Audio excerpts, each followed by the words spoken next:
Welcome to the deep dive. If you're looking for that shortcut to being genuinely well-informed, cutting through all the noise to find those key nuggets of knowledge, well, you're in the right place. We do the sifting for you.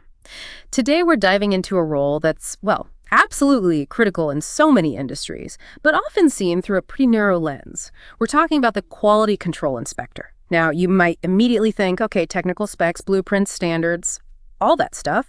And sure, that's part of it. But we've dug up some really fascinating insights about the hidden skills, the behaviors that really make a top-tier QC inspector stand out. Exactly. Our mission here is really to bridge that gap, between the formal training, the certifications, and what the job actually demands day to day. We're looking at what managers actually look for, beyond just the paper qualifications, what it takes to really excel, to make an impact, and ultimately move up in your career. This is based on, years of interviews and seeing how things work on the ground. Okay, let's jump right in then, because one of the first things that popped out was, frankly, a bit surprising. It's about getting your foot in the door. You'd think maybe a long engineering degree is the best path, right? But what we found is that often a really short, focused course like, say, a 6 or 7 day CSWIP 3.1 or an AWS CWI certification, these can actually carry more immediate weight for getting hired and even for salary than a whole 6-year engineering degree. What's your take on that? It is a strange paradox, isn't it? We heard this pretty consistently. Yeah. Those intensive courses give you practical skills you can use on site, immediately. Yeah. And it does make you wonder, why isn't that core practical knowledge, the stuff that gets you hired, integrated better into the longer engineering programs? I feel like a bit of a missed opportunity, to really prep people for the job. Yeah, disconnect somewhere. But regardless of how you get there, that certification content, CSWIP, AWS, CWI, whatever it is, it's not a one-time thing. You can't just pass the test and forget it. A good inspector needs to keep that knowledge sharp. Really, you should be revisiting the material maybe every 6 months, maybe once a year. Details fade, and forgetting the fundamentals can be genuinely risky out there. It's an ongoing thing. Okay, so technical knowledge needs constant upkeep. But here's where our deep dive got really interesting, moving beyond the specs and codes. English proficiency. This came up again and again. And not just, basic English. We're talking really good spoken English, good grammar, good written English. It's fundamental. Why is it so critical? Well, think about the ripple effect. If your grammar isn't great or your English is broken, how do you accurately describe, say, a nonconformity you found on site to your supervisor?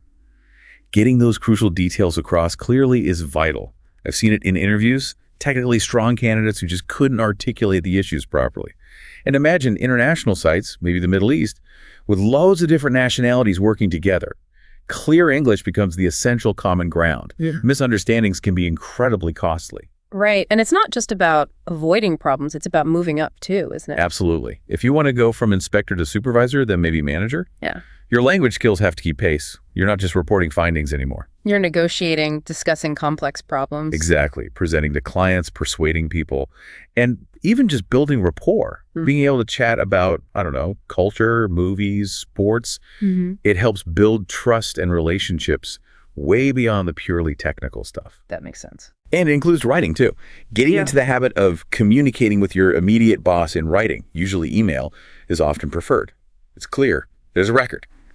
It just reduces confusion, especially for important things. Okay, so communication is huge, both spoken and written. But beyond the formal stuff, we also found this emphasis on just how you interact with people on site. The power of being, polite, calm, respectful. With everyone, welders, fabricators, foremen, clients, everyone. It's about building rapport, having those simple chats, asking about their day, their work. It actually makes the inspector's job easier. People are more cooperative, less defensive if they feel respected. It smooths the wheels. Definitely. And right alongside that respect comes the core values. Honesty, ethics. These are absolutely paramount. Think about it. The job often relies on you telling the unvarnished truth about quality or safety. Even a small lie, maybe trying to cover something minor, can completely shatter trust with management. And that trust is incredibly hard to get back. Yeah, integrity is non-negotiable. Now, this next one might sound a bit basic, but personal hygiene, it came up surprisingly often. It does sound basic, but especially on sites that are hot and humid, it matters. Managers notice. It's seen as a sign of discipline, of respect for yourself and the workplace. If you can't manage your own basics, how can they trust you with complex inspection tasks? Kind of, yeah. It's a subtle indicator about overall seriousness and attention to detail. And sticking with the basics, good food habits. Eating on time. Surprisingly important. Skipping meals, eating junk. It affects your energy, your concentration. You need to be sharp all day, often in demanding conditions. It's about sustaining performance, really. Which leads perfectly into physical fitness. We're not saying you need to be a marathon runner. No, not at all. Right. But simple home exercises, maybe 30 minutes of aerobics, it's vital. Inspectors climb ladders, get into tight spaces, walk around large sites all day. You need stamina. It's about longevity in the role. Even supervisors need to be out on site regularly. You've got to be physically able to handle the demands for the long haul. Makes sense. And another simple but crucial one, punctuality. Oh, absolutely critical, especially in places like the Middle East where work is often hourly. Being on time is just fundamental professionalism. Shows respect for everyone's time and the project schedule.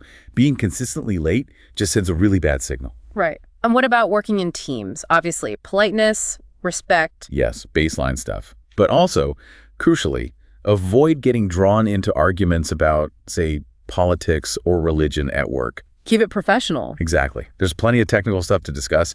Those topics just create friction and distraction in a team that needs to work together smoothly. Okay, so moving on to some key traits. Inquisitiveness came up, the habit of always asking why. Yes. Why is this written this way in the code? Why do we do this procedure like this? Being genuinely curious, not being afraid to ask questions. It completely changes your understanding. You move from just following rules to really grasping the principles behind them. It leads to much deeper insight. And that curiosity links to observation, right? Yeah. Noticing the details. Absolutely. Sharp eyes are essential. Noticing small things about how work is being done, the materials, the processes. But observation isn't enough on its own. You need to remember it, or better yet, write it down. Diligent note-taking. We heard this over and over. Keep a diary, physical or digital, on your phone. Whatever works. Record your inspections, your observations daily. It's not just admin. Not at all. It's your reference tool. It helps you track things, recall details quickly. It turns those fleeting observations into usable information. Absolutely essential. Okay, essential notes. Now let's talk about workflow. A big one seems to be the request for inspection, the RFI, the pace of closing those out. Oh, this is huge. RFIs ideally need to be closed daily. At the absolute most, within 1 day. Why the urgency? Because if you don't, you create a logjam. Inspected material just sits there in the workshop. It blocks everything that comes after NDT, final checks, painting, erection. The whole production line grinds to a halt. And that puts pressure on everyone else. Immense pressure. Project teams, production teams, everyone starts feeling it. Delays cost money and create friction. And it goes beyond just the workshop floor, right? Definitely. Slow RFI closure directly hits the company's ability to bill clients, to invoice for completed work. It impacts cash flow, overall productivity. The QC inspector really is a critical cog. The whole operation moves at their pace in a way. Their efficiency matters enormously. Wow, okay, so the inspector's daily efficiency has major financial implications. Now, let's shift gears slightly to career strategy. We found some advice that might seem a bit counterintuitive. Yes, the idea of not staying too long at one company. Exactly. The recommendation was often don't stay more than, say, 3 to 5 years, maybe even just 2 to 3 years initially once you've learned the basics there. Why move around like that? It really boils down to exposure. Changing companies means you see different products, different ways of working, different challenges, different industries maybe. You learn so much more, broaden your experience significantly. And that varied experience really boosts your chances of moving up, maybe becoming a QC engineer. Staying put for too long can make your experience seem narrow. But there's a catch, right? There is. You don't want to jump too often either. Hopping every year looks bad, like you can't commit. You need that balance. Stay long enough, usually that 2 to 3 years minimum, to really learn the ropes, contribute meaningfully, and understand the company's processes before you look for the next opportunity. Find the sweet spot. Okay, so let's try and wrap this up. What's the big picture here? Our deep dive today seems to show that, yeah, the technical certifications, they're the foundation. You need them. Absolutely. The starting point. But the real mastery of being a top QC inspector, it seems to be this blend of other things: great communication, strong ethics, even things like physical stamina, being observant, keeping things moving efficiently with those RFIs, and yeah, even planning your career moves strategically. Exactly. It's all these often unspoken qualities, the things not always taught in the courses, that managers are actually looking for. They expect them in someone who performs really well. And maybe that leads to a final thought for you, the listener. What are those unspoken but essential skills in your line of work, the things beyond the formal training that really makes someone successful might be something worth mulling over. Definitely something to think about. Thank you for joining us on this deep dive.